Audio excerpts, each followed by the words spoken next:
यार बच्चों को चुप क्यों नहीं कराते बुआ मारो हाँ तुसी की करदे ने है तानू हुकूमत दी मार वजे इन्ने बैठे जो गल बड़ी वड्डी है जिन्हों हुकूमत दी मार वज जाए महंगाई ना रहिंदा ही कख नहीं कोकला छपाकी जुमेरात आईए महंगाई इथों वाम दी शामत आईए कि नहीं आई कोकला छपाकी जुमेरात आईए महंगाई इथों वाम दी शामत आईए वाली रोटी खानी औखी हुई है बल्ले वाले जरा हजम कर लिया जे थोड़ी क्यों वाली रोटी खानी औखी हुई है चाह की पकावा लोगों चीनी महंगी हुई है रोटी पूरी करिए या बिल तारिए अशरफ रोटी पूरी करिए या बिल तारिए तेरा ना की छेती दस मैं कड़ा थाने दसना ताया शौकत मेरा चांद मेरा मक्खन मेरी मलाई ये मेरा ताया लव यू ताया शौकत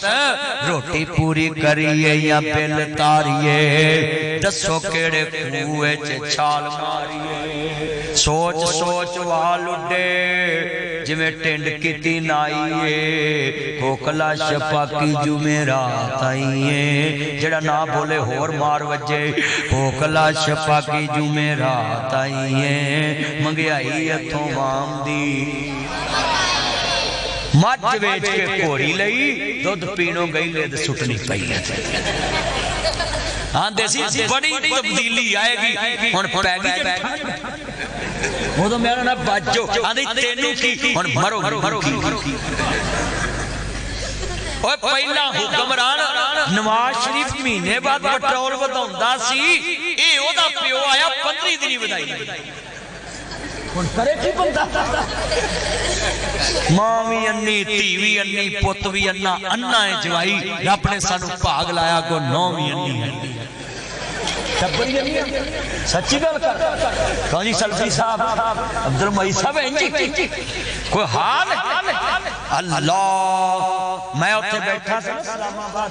मैनू कई आंदी है वजीर आज़म ना बैठा है हुण मौलवी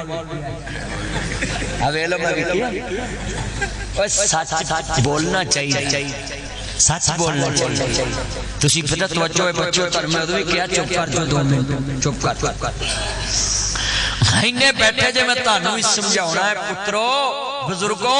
जिन्ने तुसी बैठे जे महंगाई दा रोना ना रोवो मां प्यो दी खिदमत करना रोटियां मुकन गईयां ना बोटियां रोटी 10 दी ते 15 दा नान सुनो मेरी जान ए जिन्या पाकिस्तान ए जिन्या कहंदा सी मकान तुहाडे पक्के मैं बनावांगा ए नहीं सी पता तुहाडे पहले भी ढावांगा हुण रख लो बाहर समान क्यों हुंदे हो हुण परेशान ए जिन्या तो मैं गल सुन तू क्यों इहो जिहियां गल्लां करना है जिन्नी देर इमरान है तो तू नान ना खाया कर तू मेरा भले पापड़ खा लिया